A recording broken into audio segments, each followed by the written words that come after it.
ಆತ್ಮೀಯ H16 news ಅರ್ಥಾತ್ ಸೀತಾರಾಮ್ ನ್ಯೂಸದ ವೀಕ್ಷಕರೇ, ನಾನು ನಿಮ್ಮವ ಎಂ ಆಯುಧ ಮಲ್ಲಪ್ಪ ಜೊತೆ ಅವರು. ತಾವು ಈಗ ಸುದ್ದಿಗಳ ಲೋಕಕ್ಕೆ ಎಂಟ್ರಿ ಹೊಡಿತಾ ಇದ್ದೀರಿ. ಈ ಸುದ್ದಿಗಳನ್ನು ಪ್ರತಿಯೊಂದು ನೋಡೋ ಜೊತೆಗೆ ನಿಮ್ಮ ಅಭಿಪ್ರಾಯಗಳನ್ನು ಹಚ್ತಾ ಇರಿ. ಯಾಕಂದರೆ ಈ ಸುದ್ದಿಗಳು ನಿಮಗಾಗಿ, ನಿಮ್ಮ ಬದುಕಿಗಾಗಿ, ನಿಮ್ಮ ವೈಚಾರಿಕೆಗಾಗಿ, ನಿಮ್ಮ ತಿಳುವಳಿಕೆಗಾಗಿಯೂ ನಿಮಗೂ ಗೊತ್ತು. ಜೊತೆಗೆ ನಮಗೂ ನಿಮ್ಮೊಂದಿಗೆ ಇದೊಂದು ಮಾತಾಡುವಂಥ ಜೊತೆಗೆ ಸುದ್ದಿಗಳನ್ನು ಬಿಡುವಂಥ ಕೆಲಸ. ಈ ಕೆಲಸದಲ್ಲಿ ನಾವು ನಿಮ್ಮೊಂದಿಗೆ ಇದ್ದೀವಿ ಅಂತ ಹೇಳ್ತಾ ನೋಡ್ತಾ ಇರಿ ಸುದ್ದಿಗಳನ್ನು.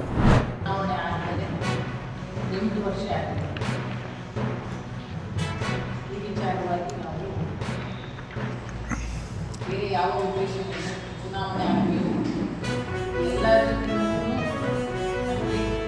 ಹೋರಾಟ ಆಗಿ ಕೊನೆಯ ಒಂದು ಹಂತದಲ್ಲಿ ಕರೀತಾ ಇದ್ದೀವಿ.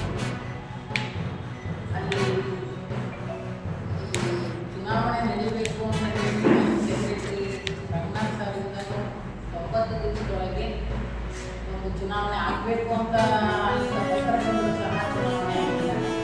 ಈ DC ಮತ್ತು PR ಆಫೀಸರ್ ಪತ್ರ ಕೊಟ್ಟರೂ ಸಹ ನಮಗೆ ಯಾವುದೇ ರೀತಿಯಾದ ಚುನಾವಣೆ ಆಗಿಲ್ಲ. ಚುನಾವಣಾಧಿಕಾರಿಗಳನ್ನು ನೇಮಿಸಿದರೂ ಸಹ ಚುನಾವಣೆ ಆಗಿಲ್ಲ. ಇದರ ಹಿಂದಿನ ಕಾರಣ ಏನು ಅಂತ ಇದರಲ್ಲಿ ಸದಸ್ಯರಾದಂತಹ ಶರಣ ಅವರು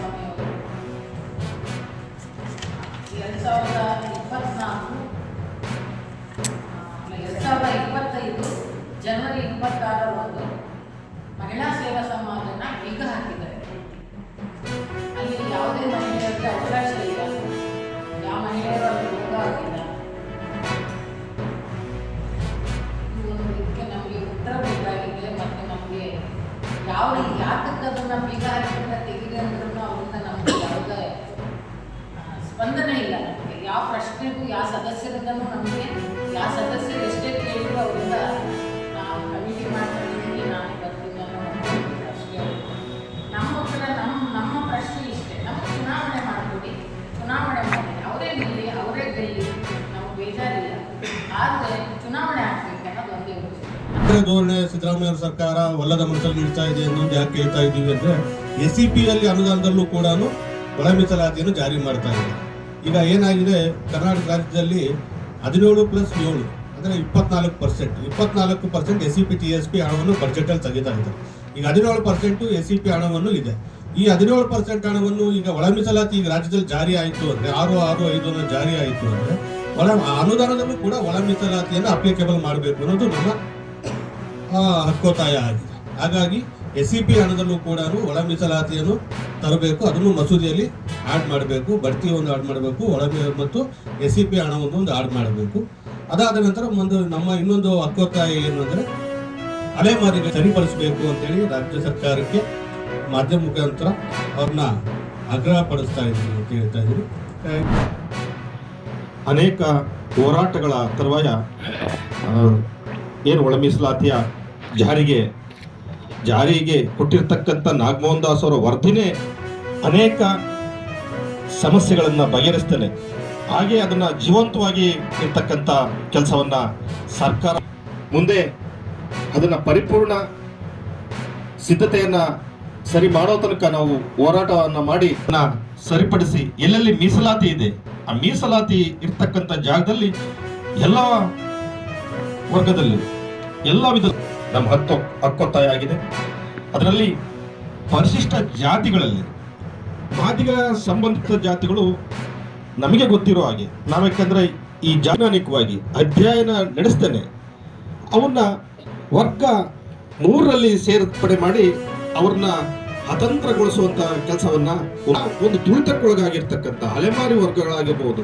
ಇವತ್ತು ದಕ್ಕಲಿಗರು ನಿಮಗೆ ಗೊತ್ತಿರ್ಬೋದು, ಕರ್ನಾಟಕದಲ್ಲಿ ಅಂಥವ್ರು ನಮ್ಮನೆ ಮುಂದೆ ಅವ್ರು ಬಂದು ನಮ್ಮಲ್ಲಿ ಊಟ ತಿಂಡಿ ಇಸ್ಕೊಂಡು ಹೋಗ್ತಕ್ಕಂಥ ನಮ್ಮ ಸಹೋದರರು ಅಂಥ ಮುಂದಿನ ದಿನಗಳಲ್ಲಿ ವಿಶ್ವವಿದ್ಯಾಲಯಗಳಾಗಿರ್ಬೋದು, ನೇರ ನೇಮಕಾತಿ ಆಗಿರ್ಬೋದು, ಒಳ ಮೀಸಲಾತಿ ಹಂಚಿಕೆ ಆಗಿರ್ಬೋದು, ನಮ್ಮ ಒತ್ತಾಯ ರಾಜಕಾರಣವನ್ನು ನಾವು ಒತ್ತಾಯಿಸ್ತೇವೆ. ಇದನ್ನ ಸಂಪೂರ್ಣ ಮೀಸಲಾತಿಯನ್ನ ಜಾರಿಗೊಳಿಸಬೇಕಂತ ಹೇಳ್ತಾ ಈ ಒಂದು ಪತ್ರಿಕಾಗೋಷ್ಠಿಗೆ ಅವಕಾಶ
ಆತ್ಮೀಯರೇ, ಎಲ್ಲ ಸುದ್ದಿಗಳನ್ನು ನೋಡಿದ್ರಲ್ಲ, ಏನು ಅನಿಸ್ತು ನಿಮಗೆ? ಇದರಲ್ಲೇ ನಿಮ್ಗೆ ಲೈಕ್ ಆಗಿರ್ಬೋದು, ಡಿಸ್ಲೈಕು ಆಗಿರ್ಬೋದು, ಕಾಮೆಂಟ್ ಬೇಡಪ್ಪ ಅಂತೂ ಅನಿಸಿರ್ಬೋದು, ಕಾಮೆಂಟ್ ಮಾಡಬೇಕಪ್ಪ ಅನಿಸಿರ್ಬೋದು, ಶೇರ್ ಮಾಡಬಾರ್ದಪ್ಪ ಅನಿಸಿರ್ಬೋದು, ಅದು ಮಾಡಬೇಕು ಅನಿಸಿರ್ಬೋದು. ಏನಾದರೂ ಆಗಲಿ ಶೇರ್ ಮಾಡ್ತಾಯಿರಿ, ಈ ನ್ಯೂಸ್ಗಳನ್ನ ಹಂಚ್ತಾ ಇರಿ, ಜೊತೆಗೆ ಇದಕ್ಕೆ ಸಬ್ಸ್ಕ್ರೈಬ್ ಆಗ್ತಾಯಿರಿ ಅಂತ ಹೇಳ್ತಾ H16 ನ್ಯೂಸ್ ಅರ್ಥಾತ್ ಹೇ ಸೀತಾರಾಮ್, ಇದು ಸತ್ಯದ ಕೈಗೆ ನಡಿ. ವಂದನೆಗಳು.